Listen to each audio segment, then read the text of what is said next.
You said it, you're excited. You look awfully contained, though. Can you touch on that excitement, what this opportunity really means for you?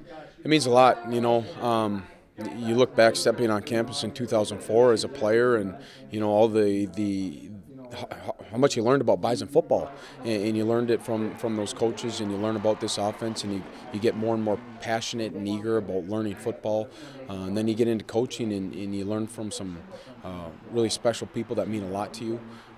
Invest in you, and it all comes to fruition where you're going to have an opportunity to coordinate the offense and even have a bigger impact on Bison football. It really means a lot. When did you start to put together, you thought OC was something in your future on that dream board?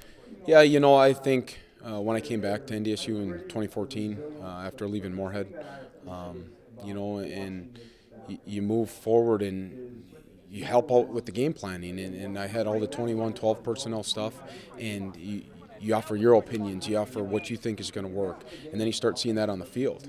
And then you kind of want more, you want to do more, you want to give more.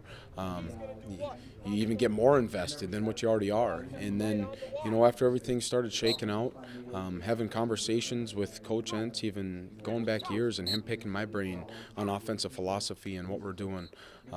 Once he was named the head coach and we had a couple conversations, I knew this was going to be a great fit for me, and more than ready for the opportunity. How valuable will it be for you to have Randy Hedberg next to you? Right-hand man. Bounce a lot of ideas off of him.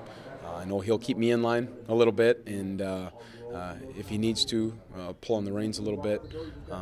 But he is one who is one of the most genuine, humble, knowledgeable human beings I've been around. Really appreciate him. Appreciate that he's staying, because he's going to help me immensely. I haven't done this a lot. I told these guys in the interview process that I'm not Vince Lombardi. I know what we're doing here on offense, but like I said, I don't want guys who are just going to say yes because that's the way NDSU's done it. No, let's look at this thing. If we need to tweak something, let's tweak it. So Randy's going to be very helpful, as is everyone else in that room. When you look at a room led by Tyler Roehl, what's that look like? What do you see that looking like? Coaching is teaching, and I'm going to teach these guys our offense. I'm going to be around guys who are energetic and passionate, and as passionate about this team and this offense as I am. We're gonna bounce ideas off of each other, but at the end of the day, we got to have each other's back. We all are going to have a high desire to win, and be ready to put our best foot forward for this team. How valuable has that time been under a couple of different offensive coordinators, just in shaping your vision and how you approach things? Yeah, and it's two different people, working with. Being coached by Pat Perlis and Brent Vegan, I still think two different people. And then you get Tim Polasek and Courtney Messingham, two very knowledgeable people, do things just a little bit different, and two guys that have helped form the way that I coach and look at defense and how you even begin to game plan. So you just look at two different ways to approach the game plan aspect of it, and I'm going to take a little bit from both of them. But at the end of the day, the best advice that I got was just be you. You've been put in this position because you're a good football coach. You've worked really hard. Trust your gut, and you just be you. You are staying here. It's home. It's where you went to college. It's where you've been coaching. But you're not staying because it's easy. You've got a challenge ahead of you. But still, how much does it mean to be able to continue your career here and keep your family home? It means a lot. I don't know if it's really hit me yet.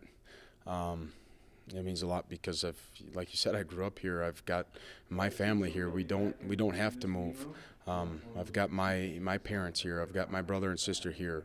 The flexibility that allows myself, my wife, my family, it's pretty neat, because in college football, you never know when you're going to have to move. And if I can, I want to stay here for a long time. And this place does mean a lot to me. This opportunity is pretty special, and it doesn't disrupt us at all, and I'm really looking forward to it. I know right now the question mark is what position group you're going to end up coaching, but for those that maybe question it, I mean, how capable are you of leading that running backs crew just as much as the tight ends and fullbacks? Oh, if I was able to coach the running backs, I mean, that'd be pretty neat. It's the position that I played. It's the position that I GA'd and coached for a year, and had the ability to coach DJ McNorton and Sam O'Jury, Derek Lang. So if that was the path that I was told to go down, I'd do it, and I'd love doing it. Having the ability to coach Ty Brooks, Dimitri Williams, Sabian Clark, Seth Wilson. It'd be a fun group to coach, and would take that head on.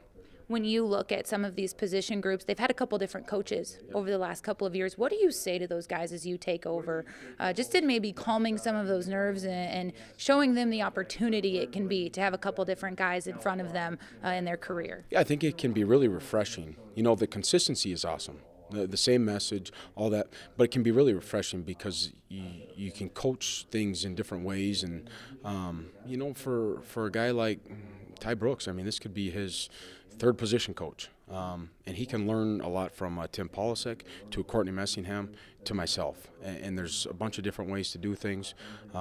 So I would take a little bit from everyone. Embrace who's in front of the room, learn from him, feed off of him, and continue to improve as a player.